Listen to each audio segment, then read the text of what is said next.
Hello, friends, and welcome back to Stories About Entitled People.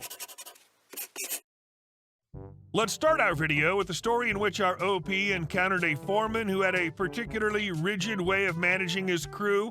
His instructions for every task were precise, even down to how one should sweep a room with a push broom.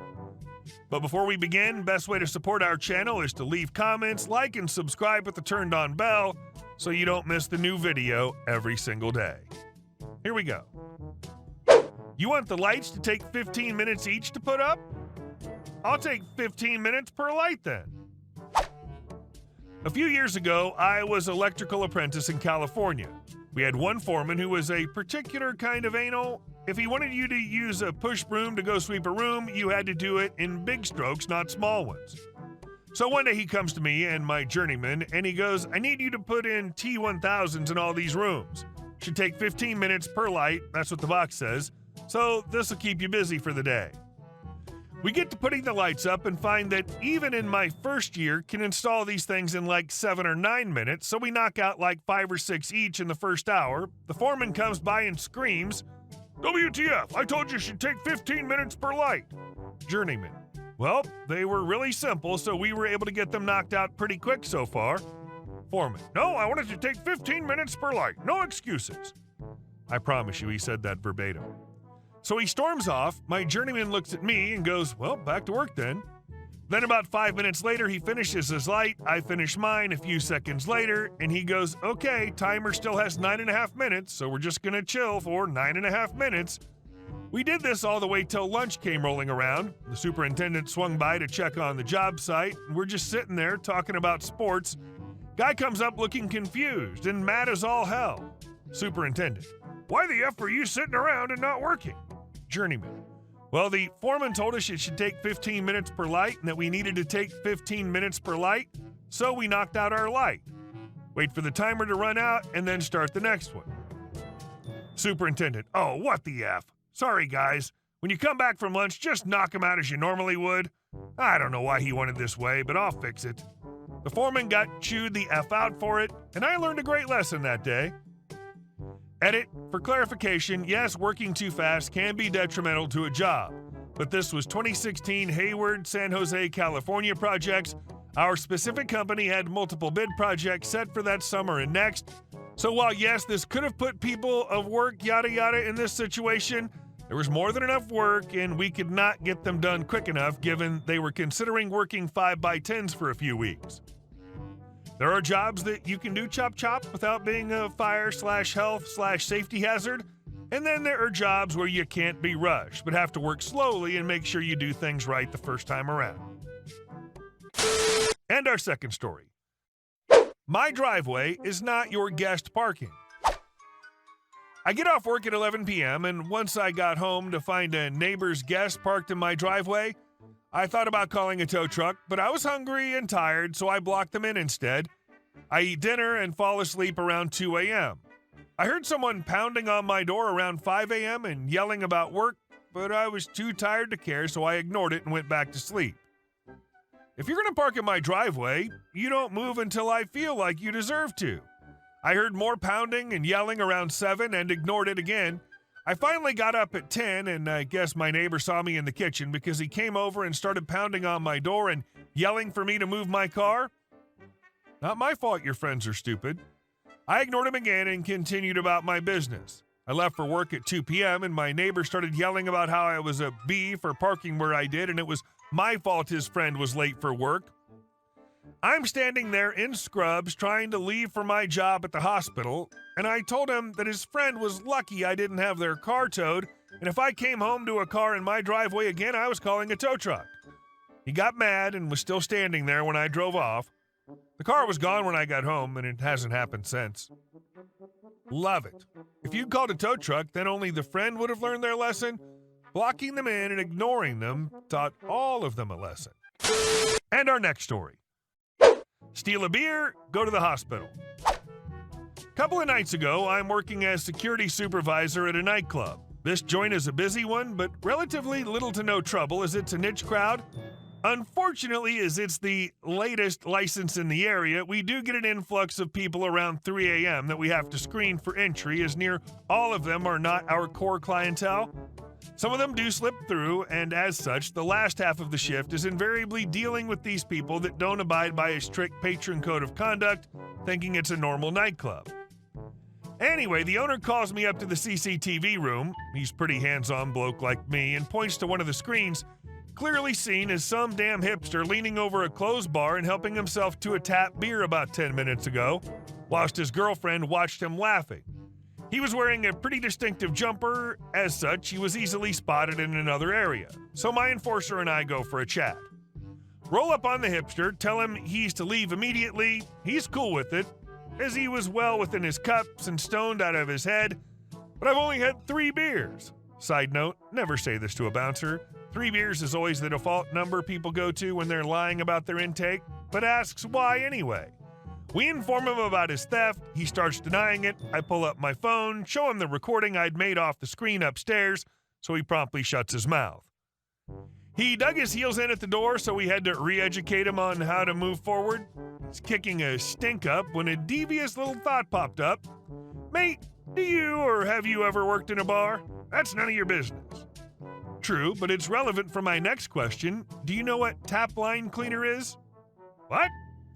The reason that bar was closed is because we were running a chemical through the lines to clean them. We were hooked back up to the beer afterwards, but weren't flushed clean. That beer you poured was probably at least a third glycol or 1/10 hydrogen peroxide, depending on which line they're cleaning. Do you know what that does to your body, mate? No. His girlfriend's paying real close attention now instead of harping on at my doorman. Well, it'll start shutting down your renal system as it starts effing you up internally, making it seem like you're getting really drunk real quick because your system's fighting the poison instead of processing and breaking down the alcohol. It's not pleasant to experience in, say, 4 hours or so, as you essentially just drank a toxic substance. I'd recommend going to the hospital right now. Fun fact, alcohol is a toxin as well, hence why the term intoxicated is used when under its influence. You're full of it. Not by the drunken fear in you and your girlfriend's eyes, matey. I shrug. Think what you want, mate. Although, I look over to his girlfriend. Do you really want to risk it? Again, get to the hospital. I'll call an ambulance if you like. I turn to walk back inside. My doorman plays along. You want me to make the call for him, Gov, or leave it to them? I turn and look at them. Probably should call 000. He's already starting to look a bit off. Well, the girlfriend starts panicking as I walk through the door. Second I'm through, I race back up to the control room, let the owner know what's happening, quick check on the radio to ensure all posts are covered in my absence, whilst he tees up the front door cameras. Cameras up, the guy's across the road, making himself vomit. Girlfriend's crying on the phone. They both jump in a cab a few minutes later, speed off in the same direction as a nearby hospital. This was all at around 4 a.m. on a Saturday morning. Anyone who works in a hospital knows that because of this, they would be in the waiting room for a long time before being seen. Enjoy the rest of your night, you thieving hipsters. And our next story. You only closed 1 minute ago. Why not serve me? A great story from a week or so ago with a customer coming into my work looking to get a new mobile phone. Key thing to understand is that our state is in lockdown, so the door to the shop is always locked as per the agreement to allow us to still operate in some form. On this door, we have about 10 different signs, all stating that we cannot allow customers in store. We have a contact number they need to call to place orders, and our operating times, which end at 4 p.m. You cannot miss these signs. We also work with the main lights turned off. Anyway, we've worked all day, and I've completed all the end-of-day stuff that comes with retail. Close the till, lock stock away, we do some heavy cleaning, and everyone is just sitting around having a chat while the main manager gathers his things to lock up. As I'm working off a laptop, I see a guy come to the door. It's 4 p.m. on the dot at this point. He looks inside, sees people, and starts trying to wave someone over to the door. I don't move as I think surely he'll see the sign and realize we're not only closed, but don't allow customers to come into our store at this time. Surely enough, this man continues to stand at the door. Now, most people will look inside the shop, then read the signs, and we see them take out their phones and either dial the number there or input it into their devices to call later. Realizing this guy isn't leaving, I head over to the door and the following happens. Me, hey mate, we're closed. There's some contact numbers on the signs for the 24/7 sales team if you want to hit them up. Customer, I need a new phone. Me, all right, as I said, we're closed. Try the 24/7 sales team. Customer, what time did you close? Me, 4 p.m. today. I know it's earlier than usual, but with lockdown, that's the go, mate. Customer, it's only 4:01. Now, at this point, I was floored. He showed me his current phone and stated that it was only 4:01, like this was supposed to be a great reveal and convince us to do his order. I informed him that 4:01 is in fact still after 4 p.m., and we would be going home at any minute. After he swore a little, but he asked what else he could do, I told him I was going home, but he could try that 24/7 number I suggested when he first arrived. It's obviously frustrating when you just miss a store closing, but you missed it. Get over it. Turning up a minute before closing time's hardly going to be appreciated anyway. And our last story. I'm disbanding this HOA.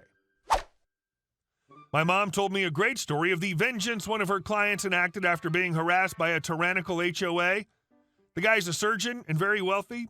He bought a piece of property and the HOA started really messing with him bad, ripping his trees out, fining him large sums of money for infractions that were baseless, and when he'd fight them and ask for proof, they would retaliate by screwing with him even more.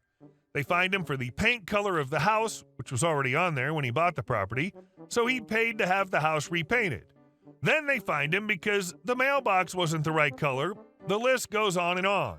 The guy even stopped coming to the property after a while and lived in another house because he couldn't take it anymore.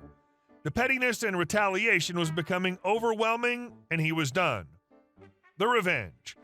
Being a petty, prestigious surgeon and having a crap ton of money, he decided to buy every piece of property that became available in the neighborhood.